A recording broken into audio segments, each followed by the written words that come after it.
Hi hello every one. അപ്പോൾ നമ്മൾ പുതിയൊരു വീഡിയോയുമായി ഞാൻ നിങ്ങളുടെ മുമ്പിലേക്ക് എത്തിയിരിക്കുന്നു. ഇന്നത്തെ വിഭവം നമ്മുടെ മുട്ട കൊണ്ടുള്ള വിഭവമാണ്. പിള്ളേർക്കെല്ലാം ഇഷ്ടപ്പെടുന്ന രീതിയിൽ നമ്മൾ ചില്ലി എഗ്, അതായത് എഗ് ചില്ലി, പൊറോട്ടയ്ക്കും ചപ്പാത്തിക്കും ഒക്കെ നമുക്ക് ഇത് കഴിക്കാൻ പറ്റും. പിള്ളേർക്കെല്ലാം ഇഷ്ടപ്പെടും. അപ്പൊ നമുക്കിത് എങ്ങനെ ചെയ്യാമെന്ന് കാണിച്ചു തരാം. അപ്പൊ നമുക്ക് അതിനുള്ള ആവശ്യം ആദ്യം നമുക്ക് വേണ്ടത് 7 മുട്ട. ഞാനിവിടെ 7 മുട്ടയാണ്. നമ്മൾ ഇത്രയും പേരുള്ളതാണ്. അപ്പൊ അംഗസംഖ്യ കൂടുതലനുസരിച്ച് നമുക്ക് മുട്ടയുടെ എണ്ണം കൂട്ടാം. അപ്പൊ ഞാൻ 7 മുട്ടയും ഈ പാത്രത്തിലേക്ക് പൊട്ടിച്ചിടുവാണ്.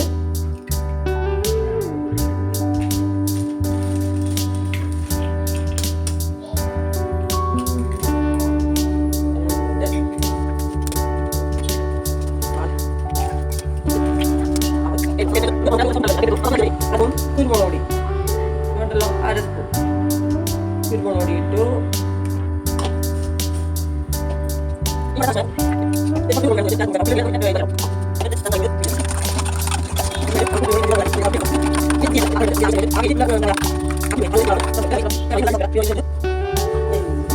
ഇഷ്ടമുള്ള പാത്രം, ഏത് പാത്രം വേണോ ആ പാത്രത്തിൽ നമുക്ക് കുറച്ച് ഓയിൽ തടവി, അരികെ ഒട്ടിപ്പിടിക്കാതിരിക്കണം, മുട്ടയാണല്ലോ, വളരെ കുറച്ച് ഓയിൽ തടവി നമുക്കിത്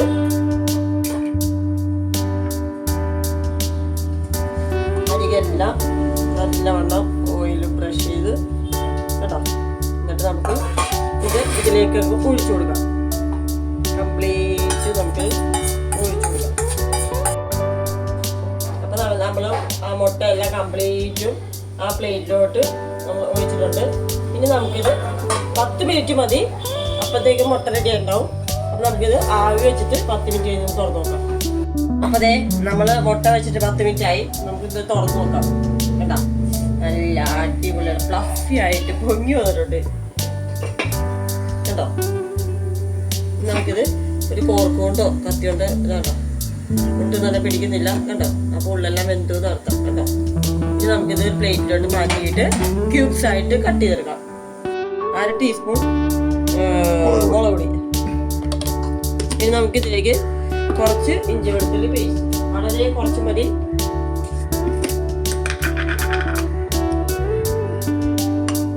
ഇത്രയും മതി. ഇനി ഈ മാവിലേക്ക് ആവശ്യമായ ഉപ്പ്, നമ്മൾ മുട്ടയ്ക്ക് 1/2 ടീസ്പൂൺ ഇത് കേട്ടോ. നമ്മൾ മുട്ടയ്ക്ക് ഉപ്പിട്ടാ വേവിച്ചത്. പിന്നെ കറിയിൽ നമ്മൾ ഉപ്പിടും. അപ്പൊ എല്ലാത്തിന്റെ ഉപ്പ് നോക്കിയിട്ട് നന്നായിട്ട് ആവശ്യമായിട്ടുള്ളതെന്ന് പറഞ്ഞാൽ ഒരു 4 സവാളയാണ്. 4 സവാള നമ്മൾ 4 കട്ട് ചെയ്ത് വെച്ചിരിക്കുകയാണ്. പിന്നെ അതുപോലെ തന്നെ ഒരു ക്യാപ്സിക്കം, അത് നമ്മൾ ആ സെയിം ആയിട്ട് വലുതായിട്ട് കട്ട് ചെയ്ത് വെച്ചിരിക്കുന്നു. പിന്നെന്ന് വെച്ചാൽ നമുക്കൊരു 6 പച്ചമുളക് നമ്മൾ എടുത്തിട്ടുണ്ട്. അതുപോലെ ഒരു 15 വെളുത്തുള്ളി നമ്മൾ ചെറുതായിട്ട് കട്ട് ചെയ്ത് വെച്ചിരിക്കുകയാണ്. അതുപോലെ ഒരു ചെറിയ പീസ് ഇഞ്ചിയാണ് നമ്മൾ ഇതിനായിട്ട് നമ്മൾ എടുത്ത് വെച്ചിരിക്കുന്നത്. ഇഞ്ചി കൂടിക്കഴിഞ്ഞാൽ അതിൻ്റെ ടേസ്റ്റ് മുന്നേ നിൽക്കും. ഏകദേശം നമുക്കിവിടെ അതിനുവേണ്ടിയുള്ള മാവ് തയ്യാറാക്കിക്കൊണ്ടിരിക്കുകയാണ്. ഇതെന്തായാലും എല്ലാവരും ചെയ്യണം കേട്ടോ. ഇത് മറക്കരുത്. ഇതൊരു വെറൈറ്റി ഫുഡാണ്. നമ്മൾ ആദ്യമായിട്ട് നമ്മൾ ചെയ്യുവാണ്, നിങ്ങൾക്ക് വേണ്ടി ചെയ്തുകൊണ്ടിരിക്കുന്നതാണ്. അപ്പൊ നമ്മൾ അധികം ലൂസായി പോയത്, തിക്ക് ബാറ്റർ ആയിരിക്കണം. ലൂസായി കഴിഞ്ഞാൽ നമുക്ക് ഈ മുട്ടയ്ക്കകത്ത് എഗ്ഗിലത് പറ്റിയിരിക്കില്ല, വെള്ളം പോലെ പോകും. അപ്പം ഒരു നമ്മൾ ചില്ലി ഗോബി ഉണ്ടാക്കുന്ന സെയിം തന്നെയാണ്, ചില്ലി ചിക്കൻ ഉണ്ടാക്കുന്ന ആ സെയിം പരിപാടി തന്നെയാണ്. മറ്റേതുള്ള മുട്ട ഒന്ന് വേവിച്ചെടുക്കണം. അതെ അതെ, ആ ഒരു വ്യത്യാസം മാത്രമേ ഉള്ളൂ. മുട്ട നമ്മളങ്ങനെ ആവി പുഴുങ്ങി എടുത്തിട്ട് ഇതുണ്ടോ ഇങ്ങനെ കിട്ടും. നല്ല കട്ടയായിട്ടിരിക്കുന്നുണ്ടോ, നല്ല ഉഗ്ര ഭയങ്കര ശരിക്കും പനീർ പോലെ ഇരിക്കുന്നില്ല. പനീർ പോലെ ഉണ്ട് സാധനം, പക്കയാ ചില്ലി പനീറൊക്കെ പോലെ. നമുക്കിത് ഓരോന്നും മാവിൽ മുക്കിത് ഇത്രയും മതി കേട്ടോ. ഈ കൺസിസ്റ്റൻസി മതി കേട്ടോ, ഇത്രയും മതി. ഇനി നമുക്കിത് ഓരോന്നായി പൊരിച്ചെടുക്കാം. അപ്പൊ അതിന് വേണ്ടി നമുക്കൊരു പാൻ വെക്കാം. ഒരു പാൻ വെച്ച് സ്റ്റവ് വെക്കാം. സ്റ്റവ് ചൂടാവട്ടെ. നമുക്ക് ആവശ്യമായ എണ്ണ ഒഴിച്ച് ഇതിന്ന് ഓരോന്നായി പൊരിച്ചെടുക്കാം. ഇതിൽ വറക്കാൻ ആവശ്യമായ എണ്ണ ഞാൻ ഒഴിച്ചിട്ടുണ്ട്. അപ്പോൾ നമുക്കിത് ചൂടായി വെച്ച് നല്ലത് പൊരിഞ്ഞ് വരത്തുള്ളൂ. അതേ ഞാൻ ഇത് ചെയ്യുന്നു ഓരോന്നും മാവിലിങ്ങനെ ഡീപ്പ് ചെയ്തിട്ട്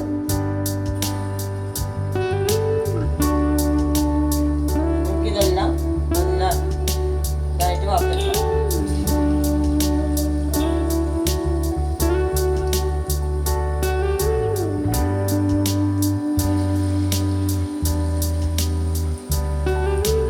നമുക്കെല്ലാം അങ്ങനെ വറുത്തെടുത്തിട്ട് വരാം.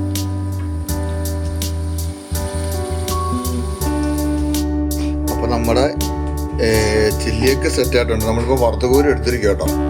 ഇങ്ങനെ ഇരിക്കും വറുത്ത കോരി ഇടുമ്പോൾ നമ്മുടെ ചില്ലിയൊക്കെ ഇതേപോലെ നല്ല കളർഫുള്ളായിട്ടാണ് ഇരിക്കുന്നത് കേട്ടോ.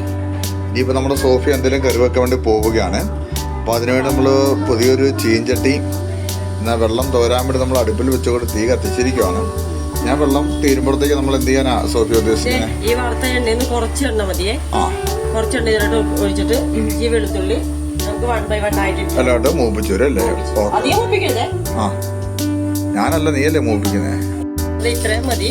കണ്ടോ സവാള ഒന്ന് എണ്ണയിലൊന്ന് ഇങ്ങനെ വിട്ട് എന്തളം പോലെ താമരയുടെ എന്തളം പോലെ ആയിട്ടുണ്ട്. നമുക്കിതിലേക്ക് ക്യാപ്സിക്കം ചേർക്കാം. ക്യാപ്സിക്കം ചേർത്ത് ഒരുപാടങ്ങ് വഴച്ചരുത്. ക്യാപ്സിക്കത്തിൻ്റെ ഒരു പച്ച ചുവയുണ്ടല്ലോ, ആ പച്ച കളറൊന്ന് പോയി ലൈറ്റ് പച്ചയാവും. ആ ഒരു കണ്ടീഷനിൽ വേവിച്ചാൽ മതി.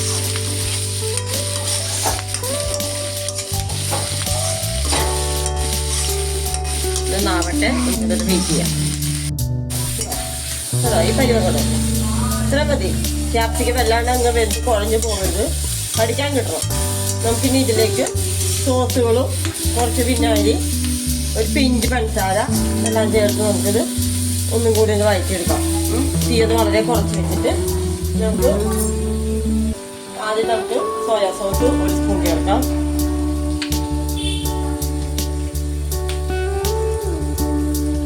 ഡാർക്ക് സോയാ സോസാണ്, ലൈറ്റ് സോയാ സോസാണെങ്കിൽ 1.5 സ്പൂൺ ചേർക്കാവേ.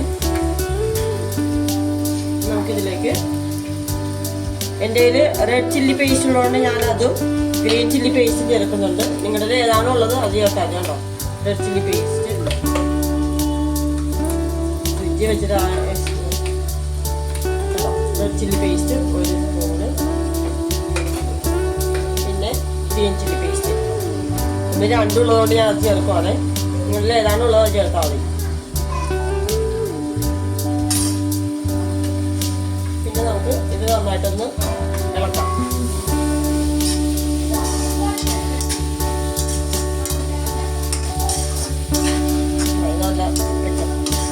നല്ല സെറ്റായി വരുമ്പോൾ ഇതിലേക്ക് നമുക്ക് 1 സ്പൂൺ വിനാഗിരി മതി. അധികം അവരുടെ പുളി കൊടുക്കും. പിന്നെ നമുക്ക് ഒരു ചെറിയ സ്പൂൺ കുരുമുളക് പൊടി ഇത്രയും മതി.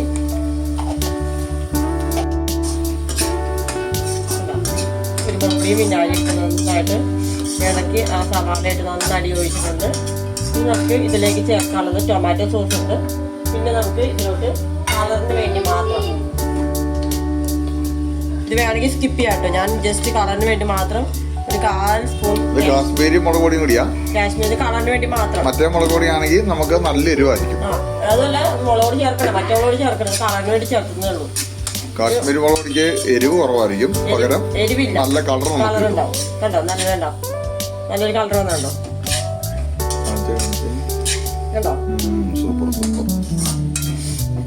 കണ്ടോ. ഇതിന്റെ സോസൊക്കെ ഒന്ന് ആയ ശേഷം നമുക്കിനി ഇതിലേക്ക് ഒരു മധുരം വേണം. അല്ലല്ല, ടേസ്റ്റ് എല്ലാം ബാലൻസ് ചെയ്യാം. പുളിയും എരിവും എല്ലാം ബാലൻസ് ചെയ്യാം. 1/2 സ്പൂൺ പഞ്ചസാര. ഇത് ഇഷ്ടമുള്ളത് സ്കിപ്പ് ചെയ്യാം കേട്ടോ. ഇത് നിർബന്ധമില്ല, ഓരോരുത്തരുടെ ഇഷ്ടമാണ്. പഞ്ചസാര വേണം, എന്നാലാണെങ്കിൽ ടേസ്റ്റ് ഉണ്ടാവുള്ളൂ. ചിലവർക്കത് ഇഷ്ടം ഉണ്ടാവില്ല, അപ്പൊ അങ്ങനെയുള്ളവർക്ക് സ്കിപ്പ് ചെയ്യാം കേട്ടോ. നന്നായിട്ട് ആ സോസ് എല്ലാം സ്കിപ്പ് ചെയ്യുന്നല്ല, അത് ഇട്ടാലേ അതിന്റെ ഒരു ഇത് കിട്ടുള്ളൂ, ടേസ്റ്റ് കിട്ടുള്ളൂ. അതാണ് അതിന്റെ വേറെ പ്രത്യേകത. നമ്മൾ എന്ത് പാചകം ചെയ്താലും അതിന് വേണ്ട സംഗതി കറക്റ്റായിട്ട് ചെയ്തെങ്കിൽ മാത്രം നമുക്ക് നല്ല ടേസ്റ്റോട് കൂടി നമുക്ക് കഴിക്കാൻ ഉണ്ടാവും. ടൊമാറ്റോ സോസ് അത് 4 സ്പൂൺ വരെ ചേർക്കാവേ.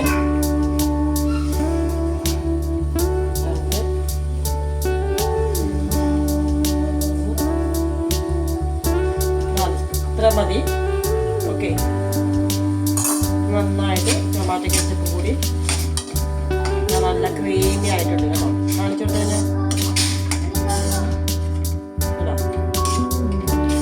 ജസ്റ്റ് ഒന്ന് കൂട്ടി വെക്കാം. പിന്നെ അത് ഇപ്പുറത്ത് ഇതിൽ ഒഴിക്കാൻ വേണ്ടി ചൂടുവെള്ളം വേണം. പച്ചവെള്ളം ഒരിക്കലും ഒഴിക്കരുത്. പച്ചവെള്ളം ഒഴിച്ചാൽ തിളയ്ക്കുമ്പോഴേക്കും ഇത് ഭയങ്കരമായിട്ട് വെന്ത് കുഴഞ്ഞു പോകും. നമ്മൾ ഇതിലോട്ട് ചൂടുവെള്ളം ഒഴിക്കേണ്ടത്. ഈ സമയത്ത് ഉപ്പ് വേണമെങ്കിൽ കുറച്ചിട്ട് കൊടുക്കാം. നോക്കിയിട്ട് വേണമെങ്കിൽ ഇത്തിരി ഉപ്പ് ഇട്ട് കൊടുക്കാം. അപ്പോൾ ഞാൻ ഇത്ര ആയിട്ടുണ്ട്. ഇനി നമുക്ക് ഇതിലോട്ട്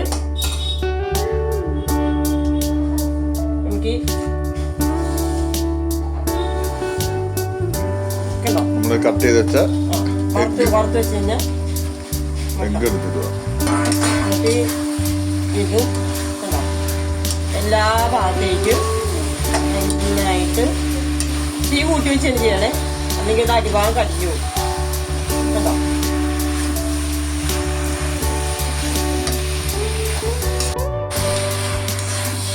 ഇപ്പൊ എല്ലാവർക്കും ചാറ് വേണ്ടെന്നാണെങ്കിൽ ഈ ഒരു കൺസിസ്റ്റൻസി എത്തുമ്പോൾ നമുക്ക് തീ ഓഫ് ചെയ്ത് സെർവ് ചെയ്യാം. ഇവിടെ പിള്ളേർക്ക് ചാറ് നിർബന്ധമുള്ളതുകൊണ്ട് 2 സ്പൂൺ കോൺഫ്ലവർ പൊടി. മാത്രമല്ല വൈകുന്നേരം നമ്മൾ ഉണ്ടാക്കുന്നത് ചപ്പാത്തി ആയതുകൊണ്ട് ഇതിപ്പോ നമ്മള് ഫ്രൈഡ് റൈസിനൊക്കെ ആണെങ്കിൽ ഈ ഒരു രീതി മതി. ഞങ്ങളുടെ റോസയ്ക്ക് ഇത് അത്ര ഇഷ്ടപ്പെട്ടില്ല. അതുകൊണ്ട് ഞാൻ തന്നെ മൊത്തം കഴിക്കേണ്ടി വരും തോന്നുന്നു അല്ലേ?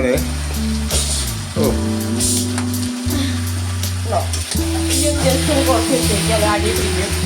എന്നിട്ട് 2 സ്പൂൺ കോൺഫ്ലവർ ഒട്ടും കട്ടകളില്ലാതെ ഒന്ന് ഇളക്കിയെടുക്കാം.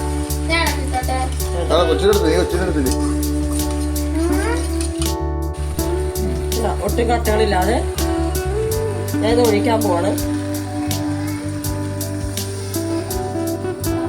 എന്നിട്ട് ഒന്നും കൂടി സോസ് കോൺഫ്ലവർ പൊടിയും അതെല്ലാം കൂടി നല്ല മാഷ് ചെയ്തിട്ട് ഈ ഒരു രീതിയിൽ എടുക്കാവുന്നേ ഉള്ളൂ. ഞാനിപ്പോ കുറച്ച് വെള്ളം ഒഴിച്ചു കൊടുക്കുകയാണ്. ഒരു 1.5 കപ്പ് വെള്ളം, ഇത്രയും മതി. കൂടുതൽ അതായി കഴിഞ്ഞാൽ വരും. അപ്പൊ വെള്ളം കുറവാണെന്ന് നിങ്ങൾക്ക് തോന്നുവാണ്, ചാറ് കുറച്ചും കൂടി വേണമെന്നാണെങ്കിൽ ചൂടുവെള്ളം കുറച്ച് ഒഴിക്കണം. നിങ്ങളുടെ എത്ര ചാറ് വേണോ? ശരിക്കും ചാറ് ഇതിൽ ഇടാറില്ല. പിള്ളേർക്ക് ചാറ് നിർബന്ധം. ഞാൻ ചാറ് ഒഴിക്കുവാണ്. ഞാൻ ചാറ് ഇത് ചെയ്യുന്നത്. അപ്പം നിങ്ങൾ കേട്ടോ ഇത്ര കുറുകി വന്നപ്പോൾ കണ്ടോ ഇത്രയും ചാറാണ്. ഇപ്പൊ നമുക്കിത് ടേസ്റ്റ് ചെയ്ത് നോക്കാം ഉപ്പുണ്ടോന്ന്. ഉപ്പ് കുറവാ. അപ്പം ഞാൻ ഇതിലോട്ട് കുറച്ച് ഉപ്പ് ഇടുക. എങ്ങനെയുണ്ട് അമ്മ? എങ്ങനെയുണ്ട്? ആണോ? അന്നയ്ക്ക് വേണോ? അന്നൂസേ അന്നുവിന് വേണോ? അന്നുവിന് വേണോ?